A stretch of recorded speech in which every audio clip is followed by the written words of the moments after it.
Oh hi, I am so pissed off today. Do you want to know why? Well, I've been spending 1,000 years trying to avoid talking about this shit-ass fucking game. But I've got a hair appointment tomorrow, so I've got no choice but to talk about this game. I hate Sonic Heroes. I love Sonic, but it's easy to say he had a rough transition into the 3D gaming space. Not! Sonic Adventure 1 and 2 are two of my favourite games, the second of which is my all-time favourite game. So naturally you'd think I'd like the follow-up to the adventure games, Sonic Heroes. I don't. I've been meaning to do this for nearly 10,000 years, but here is why I think Sonic Heroes sucks. And also why it is not the worst game I've ever played either. 2003. It had been 2 years since the last mainline Sonic game. And it's finally time to see the brand new Sonic game in all its glory. But this time, it's a bit different. Instead of playing it as one character at a time, you play as a team of 3 characters who are all interchangeable at the press of a button. And this is a good mechanic. On paper. But in this game, it's kinda feels like it's just not very good. Sometimes you'll get like these gate things that automatically switch characters, and then personally, I can find that to be pretty jarring. At first, the first level is pretty fun, but it's just a bit long. And that's an issue you'll find in every single level of this goddamn game. They just go on for so goddamn long. And I mean, that wouldn't be that bad if the theme of the level, like, changed every time. But, like, no. This game goes back to the old 2D style of progression, where you have to go through 2 acts of a zone and then a boss battle. This works in the 2D games, not so much in this game. In the original games, this style worked, as I mean, like, most of the levels revolved around, like, fast-paced action, but this game is more like puzzle solving and combat, and, like, this can take, like, 15 minutes. The Sonic team story is obviously the one where you play as Sonic, with Tails and Knuckles.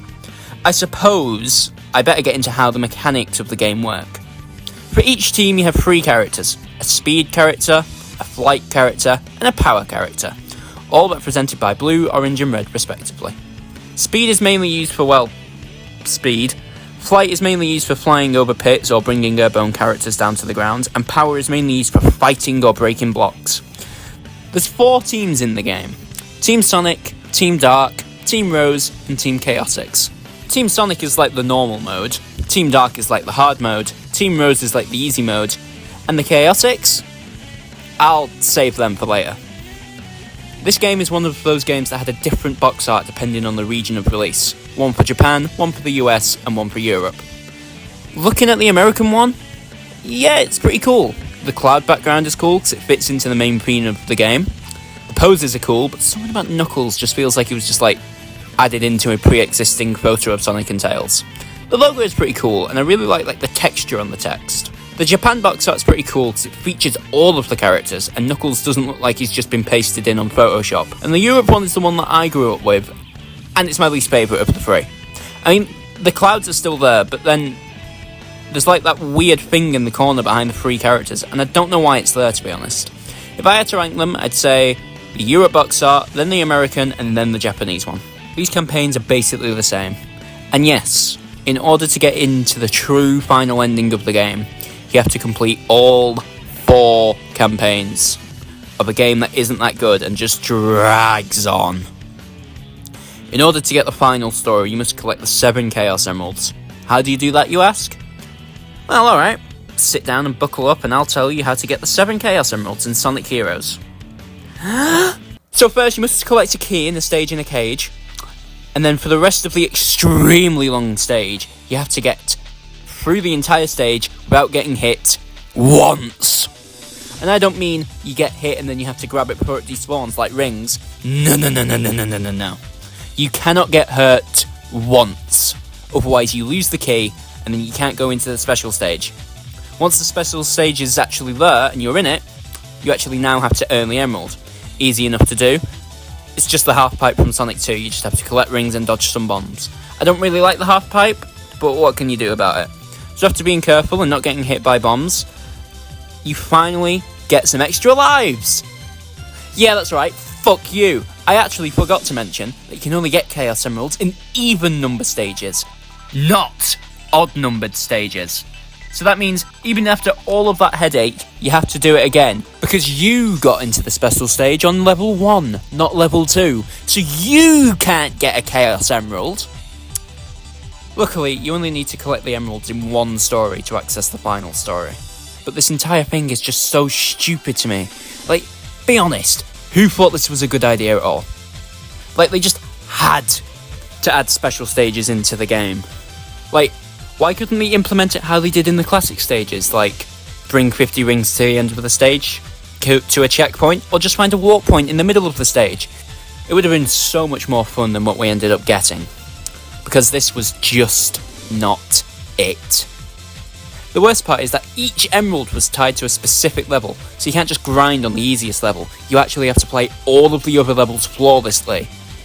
So yeah, I guess. Ugh. And in what can be described as possibly the worst thing this game ever did, it brought back Big the fucking cat again. And Sega basically took the piss out of him in Sonic Adventure 2. So they bring him back as a main character? Like, that's just perfect.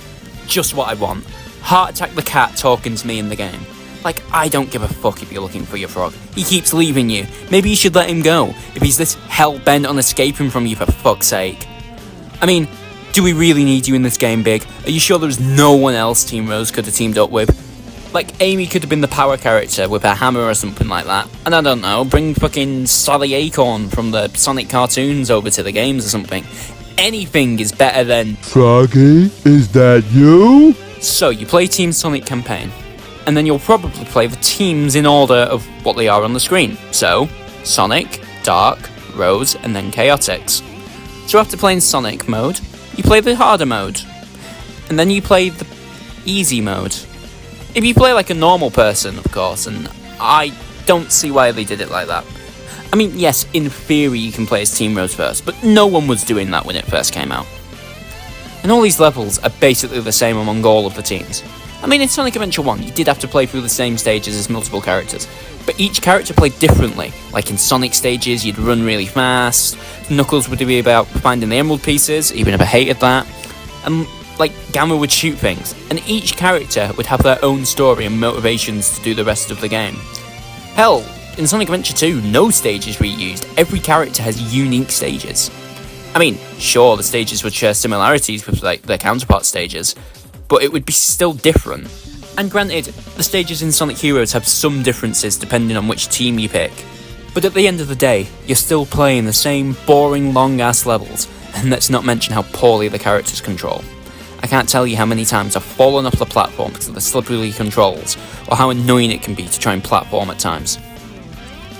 So, the first 3 teams in this game are pretty similar to one another, but the 4th team, featuring Espio the Chameleon, Charmy Bee, and Vector Crocodile, are different to the rest of the other teams, as this team focuses on missions to complete the levels, such as find hermit crabs or defeat these robots and whatever else, and I don't like it.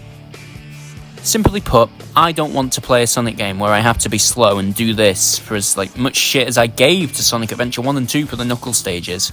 I still found an ounce of fun in those stages. Most of the time. Looking at you, Security Hall. Anyway. All of these issues kind of leave the game lacking, in my opinion. Like, without researching, I could not name a single level from Sonic Heroes, besides maybe Seaside Hill. But that's just because Sega milked that stage for all it was worth back in the day. There's Casino something and Metropolis something, but I couldn't tell you anything else. So there's a 5th story. The last story. And it's still not that good. I mean, I've never played it because I just can't bring myself to finish this game, but from what I've seen, it doesn't look all that fun. The return of Metal Sonic as the final boss is pretty cool, but, I don't really care that much. And that basically sums up my entire thoughts and feelings on Sonic Heroes, to be honest. The game features a 2-player mode, and since I don't know anyone dumb enough to play that game with me anymore, I can't play. But from what I've seen, it's basically just like Sonic Adventure 2's 2-player mode, and I can't say a bad thing about that, so it gets a pass from me, I guess. Even if I've never played it, so it doesn't really count. I've been talking shit about this game non-stop for 9 minutes, So let me just go over very quickly some of the good that this game does. Firstly, Crash 40 returned to compose the main theme of the game. And yes, it's good. I like it. I'll sing to it if it comes up on my Spotify shuffle. I mean, it's not in any playlists of mine, like Live and Learn and Open Your Heart is, but it's not something I'll skip. I like how the characters actually react to what's happening to them in the stages, even if sometimes the lines are a bit stupid. Look at all those Eggman's robots! I think it's a nice touch. I don't know, it makes me feel like the team I'm playing as are actually a team and not just three characters that are stuck together for a gimmick. I do like how seamless it is to just change characters. Like if I suddenly decide I want to switch to Tails, I can just press a button and do it. It's that simple. I'm not sure if this is a hot take or anything, but I actually really like the models of the characters in this game. I can find them to be pretty bendy and expressive, and I quite like that. But that's kind of it for what I like about this game. But there, 100,000 years later, and I've finally spoken about Sonic Heroes. And I never have to think about it ever again. Yes! So I put it off for 2 years, but there we are. That's Sonic Heroes for you. Do I think it's a good game? No.